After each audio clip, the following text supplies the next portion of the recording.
Welcome to the Pycify tutorial class. My name is Gabriel Oraniku. Now, we've already talked about how to print on the console. All you just need to do is just type in what you want to print on the console and Python will print it onto the console for you. Now here we've written that we should print Pycify onto the console, and just like we expected, we got the word Pycify printed onto the console. Now this can be interesting, very interesting when you do something like this, and it will only be interesting to you if you follow the syntax. Now, syntax is actually a set of rules that govern how programs are combined to produce an expected result. Now, take note of the keyword expected. It has to be an expected result. If I do not follow Python syntax and I remove the second quotation mark, you will see I have a syntax error displayed on my console. Now it said syntax error EOL while scanning string literal. Also, the caret here shows you where the error happens, and this first line is telling you in particular where the error was found. It said line 1. If I move this line of code down to line 3 and I run it again, you will see it will indicate that it is on line 3. The caret shows us the position of the error, and then the last one tells us what type of error occurred. Now this is actually a syntax error. Generally, we have 3 types of errors: the syntax error, the logic error, and the semantic error. Now this is a case of syntax error. To correct this, all you need to do is go to the line 3, go to the position of the caret, then you will see the literal, the string literal. So once you correct this and rerun, the expected output will be printed onto the console. The second type of error is the logic error. This occurs when we follow the way we should do it, but then there is something wrong with our logic. Say you want to convert a string, say boy, into an integer. You want to convert boy to an integer. Now, normally, you should know that boy cannot be converted to an integer. So this error, this particular error, the value error, the type of error you got is a type of logic error. So we know that you can't convert the string boy to an integer. So what actually happens is, if you follow this, you have a trace back telling you where the error occurred on line 3. Then it showed you the exact word where the error was found. Then it told you the kind of error. Then it specified that it is an invalid literal for int with base 10 boy. This line here simply means that it cannot convert string boy to an integer, but it can convert string 12 to an integer. You can see this is correct. It is actually correct because it is possible to convert 12 as a string to an integer. And the last kind of error you get often as a beginner is the semantic error. The semantic error occurs when you followed Python syntax, you've done everything that is recommended, but then you do not get your desired output. For instance, if a beginner tries to print 1000 to the console, you see that it printed 1 and 0. Now this is not what we expected to print on the console, and actually it did not give us any error, so we can't say that this is an error. but it is a semantic error because you did not get the required output. What actually happened there was you printed two different objects with two different values to the console. What I mean is, if I do something like this and I say boy, when I run this, we'll talk about objects later on so that you understand what I mean by object. Now, what actually happened is this one is an object of type integer and of value 1. So you printed 1 to the console. Then the triple zero is an object of type string and of value 000, which you also printed on the console. And the last one, boy, is an object of type string with value boy, and you also printed it on the console. So for the case of 1000, which a beginner would do like this, what you actually did is you printed an object of value 1 and then printed an object of value 0 to the console. So this is not a 10, it's actually two different objects which are printed on the console. And this is our case of semantic error, where you run a code, you do not get any trace back of the error, but it did not actually give you what you expected. So that is a kind of error. You must have heard me say objects, you must have heard me say a value and all of those. What I simply mean is we are going to be discussing data types. Now, data types in Python are variables which are used to reserve some space in memory. What does this mean? It means that when we printed the word Python to the console, what we actually did was we created an object of type string and we gave it a value Python. Then we printed that object with value Python to the console.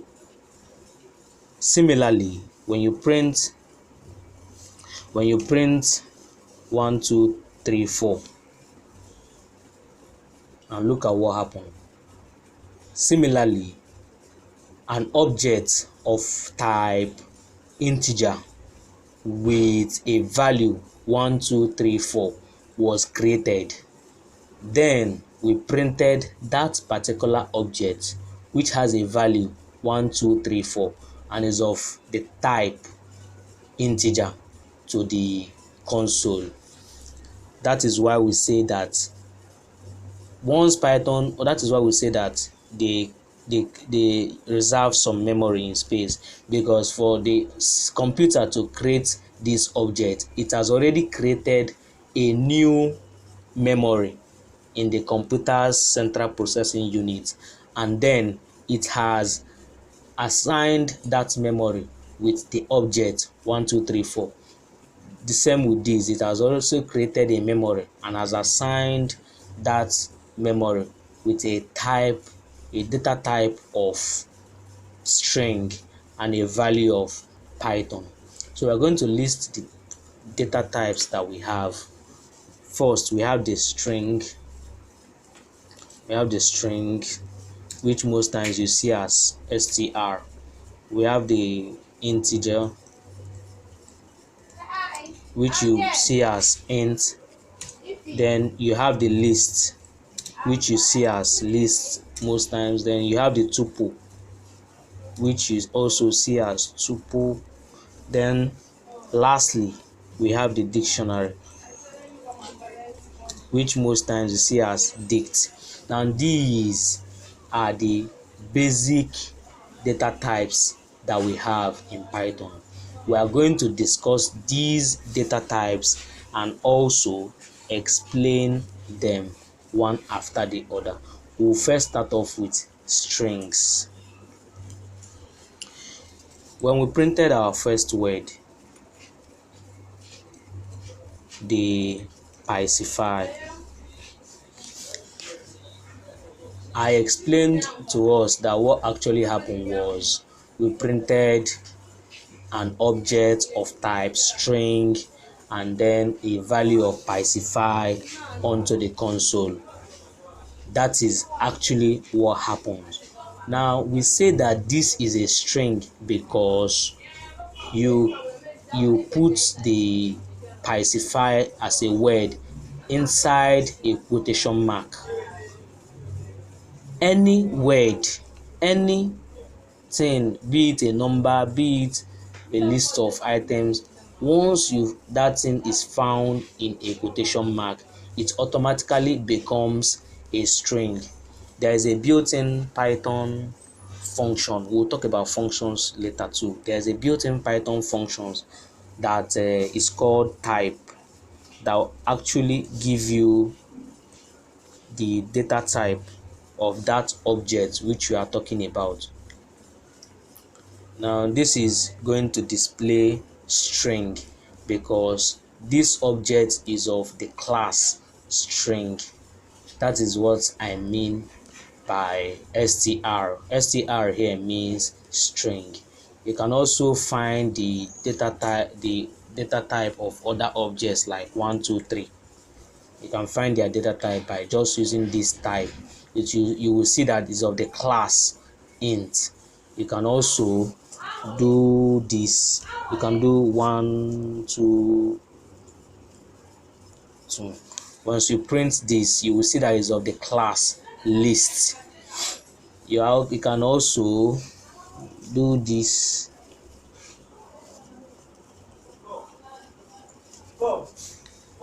And you will see that it is of the class tuple. The same for dictionary. When we talk about this, we will see their features and characteristics. And I just wanted to show us what the built-in type function does. But for now, we'll concentrate on strings. Strings. Let's write strings. Strings can, like I said, are put into a quotation mark. Any word you put into a quotation mark becomes a string. Now, when you put it inside a single quote, it is a standard way of making strings, that is using the single quote. You can also make strings using the double quotes. You can also make strings using the double quote, and this is also valid in naming of strings. You can also use the triple quotes to make a string, that is triple quotes. You have 1, 2, 3, you have word. Either you do this or you can still do 1, 2, 3, you have word. And these three ways are the three these three methods are the three ways you can make string objects in Python. Either you use it as a single quote, you can use the double quote, you can use the triple quote. I will show us this. When you say print Pycify, okay, let's say Python, and then you print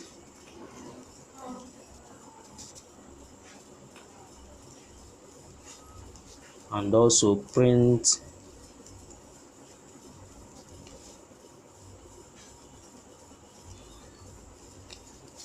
and lastly you print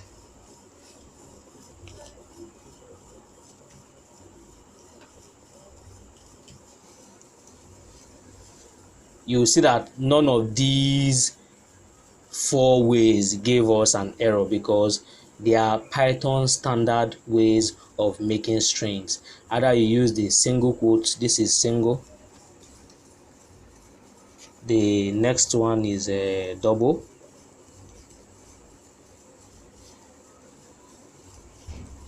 this one is triple, and then the last one is also triple. So for the triple quotes, either you use the single quote to make three quotes like this and this, or you use the double to make three quotes on the front, three quotes at the back. And these are standard ways to make the object, to make an object under the string data types. There are certain things in strings I would like to show us, and these are syntaxes that you need to understand to really make use of the word of the data type string. Now if I decide to print class, and then I have Python, now observe what will happen. I have class, I have Python printed side by side to each other. That is, I printed class with a separate quotation mark, and then I asked it to print Python with a separate quotation mark. You should also understand that this is very different from when it has a comma. You have this, right? This now is, you made an object of type of the string type, and you give it a value of class. Then here you made another object of string type, and you give it a value Python. This is very different from what I'm explaining now. Here I just wrote class, and then I wrote Python, and then on the console I have class Python joined together. What actually happened is that Python concatenated, we use the word concatenate, then Python concatenated the two words together to form class Python. So even it does not matter the kind of space I give here, if I still rerun this, I still have class Python printed together. Now this is very important when we start talking about variables and how to concatenate different data types together. It will be used when we'll be discussing all those.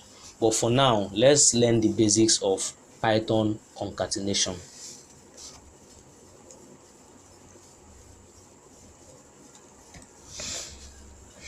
So if I put a plus in between them, I'm still going to have the same output, class Python printed together, which means that I concatenated the two words class and Python together.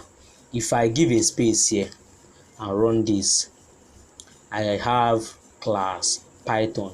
This is also different from the syntax of this and the syntax of printing class.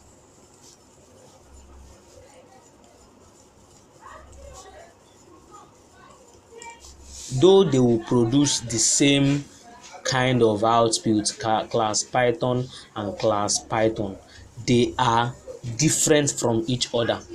In the line 3, which is the first one here, I asked Python to print class like this, then asked it to concatenate that class with another word, Python. But not just Python. You will notice that this Python has a space in here, so that is why it has a space here. So that is why it simply printed class, then went on to concatenate that class with another word, Python, which has a space. But here it created two different objects of the same type and with different values. That is, you have class and then you have Python.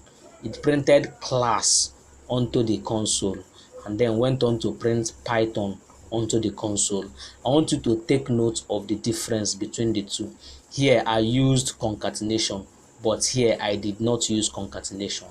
We'll still go into why this place has a space. This particular spot has a space in between when we go further in the tutorial. But for now, you should understand what concatenation is all about. Then we've discussed data types, we've discussed string as a data type in particular. but then always printing a kind of data type is not so fun, because you can't make use of this somewhere else. Say you have you just keep printing any and any. So Python has a way of doing this, and it is called variables.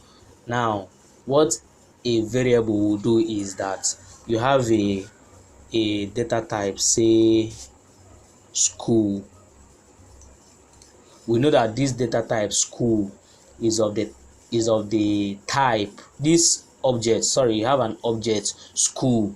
We know that this object is of the type string and has a value school. You've created it.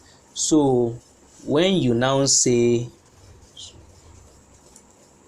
when you now write something like this, school is set to school, what you've actually done is you followed Python syntax for making variable names.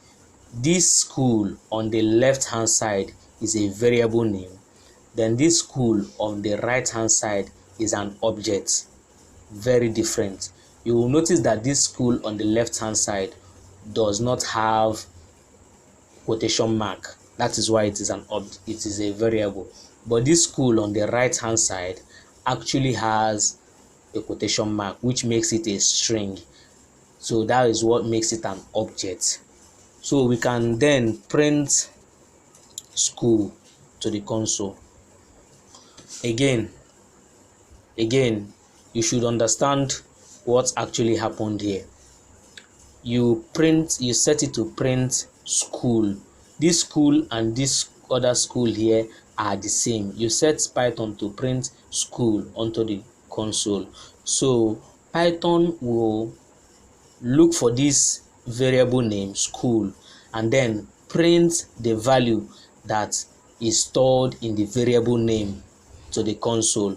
If, for instance, you decide to eliminate this and print school alone like that, you will see that you have an error, name error, and it's telling you that name school is not defined, which means Python has looked for this variable name school and it did not find the variable name, so it will throw an error because this variable name does not belong to any class. It does not belong to any class, so Python cannot recognize it. So then Python will throw an output telling you that the name school is not defined. But then when you have declared the variable before printing the variable, then Python will see this school and understand the data type that is associated with this variable school.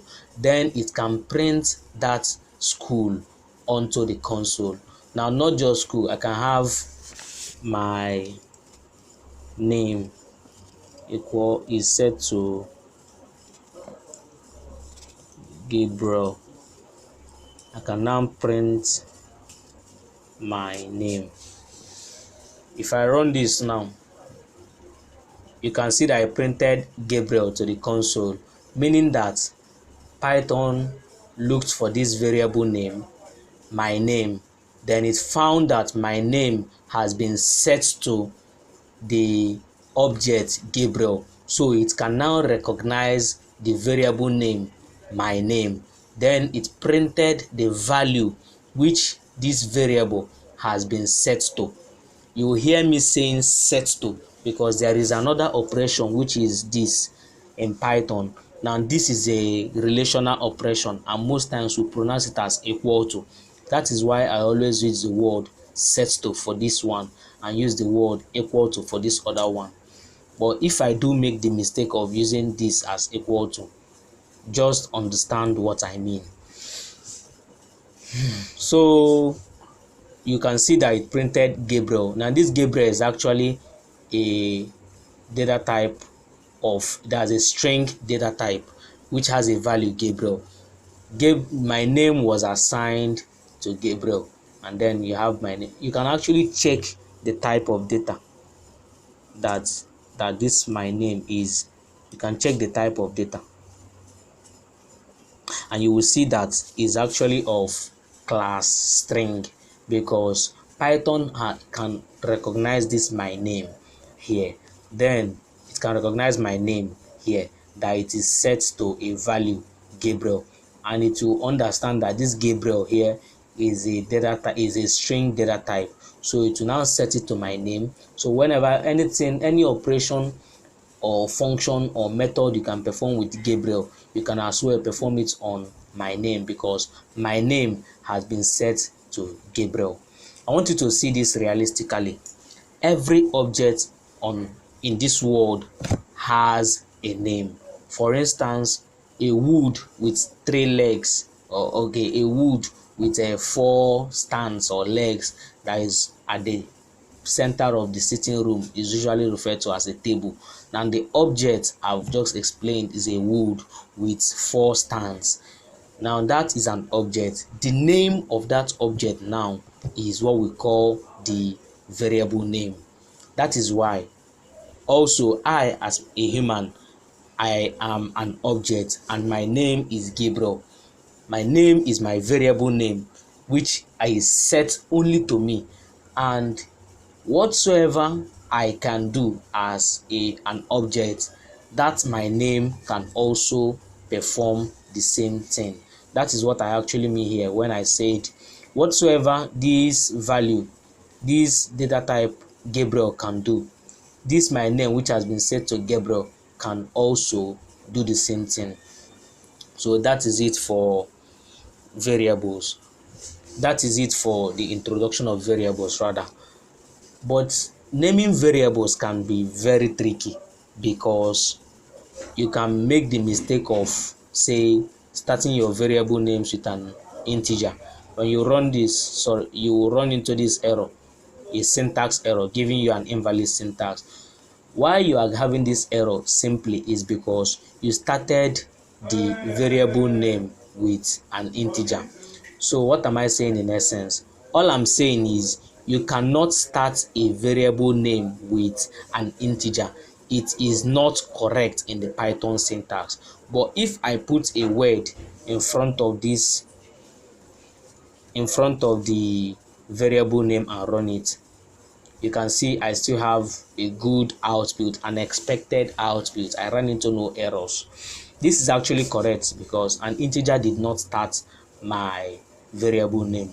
So one thing you should know is that your variable names should not start with an integer. Another thing you should know is special characters such as the exclamation mark, the @ the $sign, this, and this, all any other special sign, any other special character cannot be used in your variable names.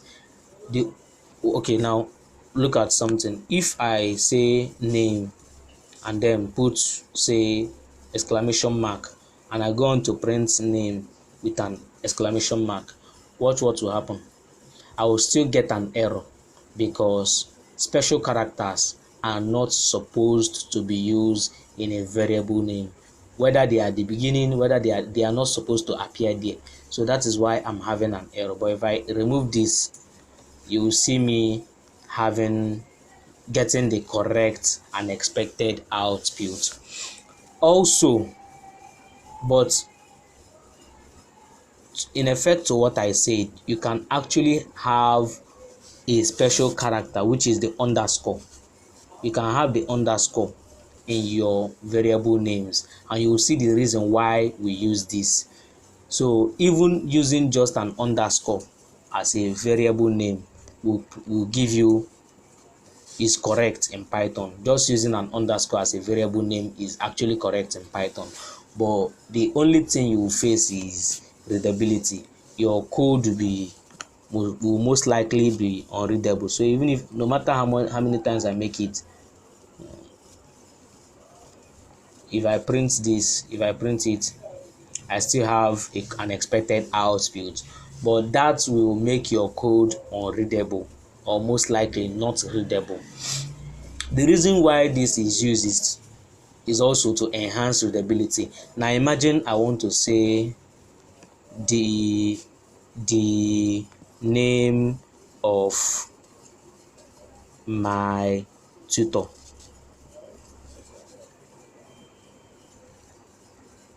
Imagine I want to write this.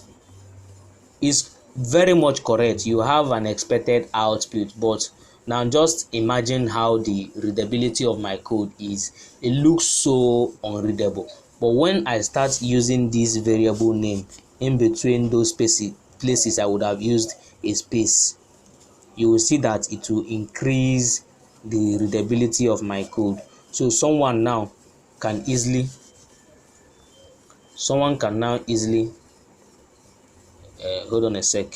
Someone can now easily identify that what I meant to write was the name of my tutor. Now we use this underscore because you can't have my name like this with a space as your variable name.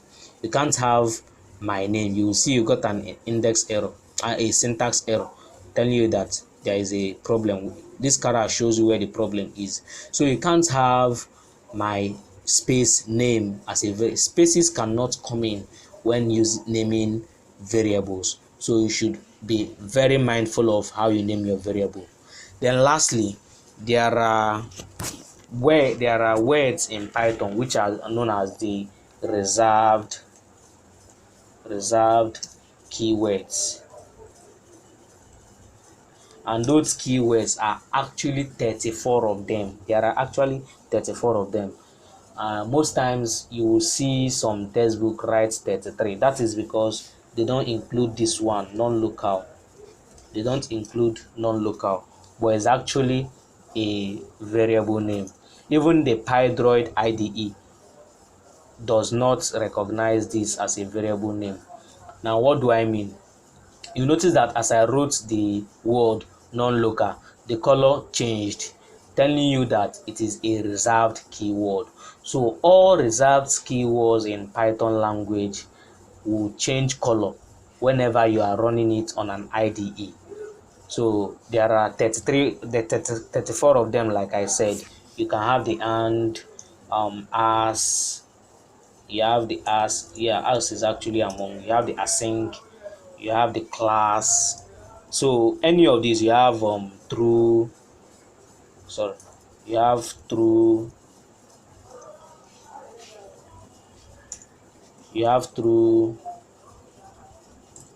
and so many of them. So I advise you go through the documentation, the Python documentation, and see the other remaining variable names that you cannot use. That means the reserved keywords in Python.